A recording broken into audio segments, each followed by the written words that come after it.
Hi everyone. I had some kind of a neat thing. I came across something that I haven't seen a whole lot of. There's quite a few, but not a whole lot of them. I wanted to tell you and show you the difference between some of these ferns. And this one is called a sword fern. And can you see those little individual leaves? They look kind of like a sword. And sword ferns are pretty neat. They come straight out of the ground, like each little branch has its own. See how they each have their own little root that comes out? And your other ferns are a lot different. Like you can see this fern, and you can see that, I'll pull one of these and show you, but you see how one branch of this fern comes up, and then it has all the little branches, the little separate branches that branch out off its main stem that are actually their own separate leaves with little leaflets on them. And the sword fern is super unique. It's actually, it's an evergreen. So here in southeast Alaska, all your other ferns will die.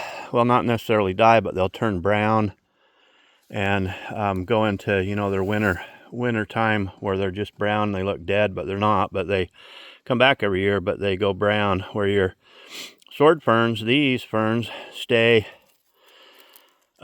bright green all year. And sword ferns are kind of neat.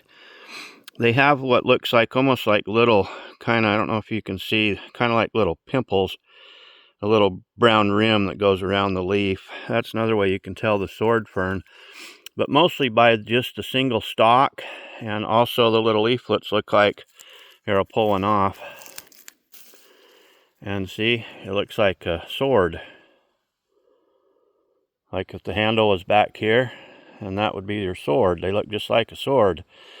So bears love it, and bears love it because when they hibernate, late in the fall, early winter, they pull these sword ferns out by the hordes, and they create their bedding out of it. It's nice and cush and still green, and gives them really a pretty comfortable place to bed down for the winter. But one of the coolest things about sword ferns is it's considered a famine food.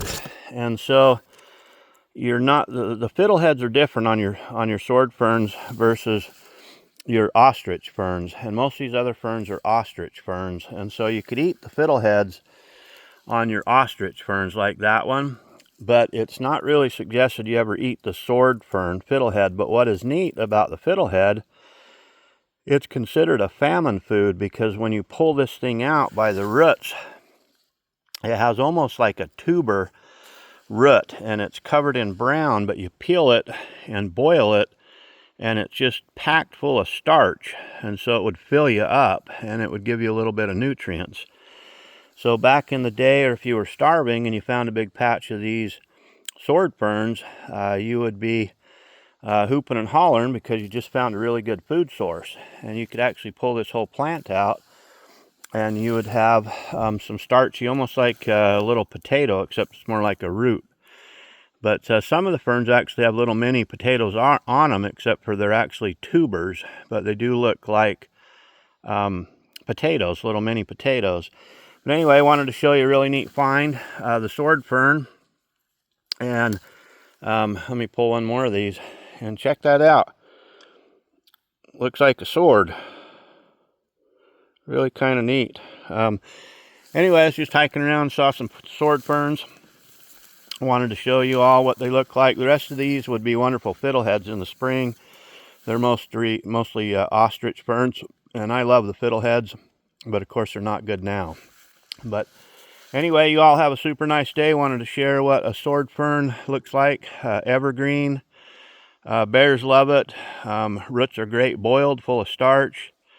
And don't eat their fiddleheads in the early spring. They might give you an upset stomach. Not really toxic, but they could make you sick. Anyway, always make sure what you're eating. And you all have a blessed day. I'm going to keep walking, see what I can forage up for dinner. Try to catch me a fish on the way home. And you all have a super blessed day today. And send you a big smile here from Southeast Alaska. All right, see y'all. Bye.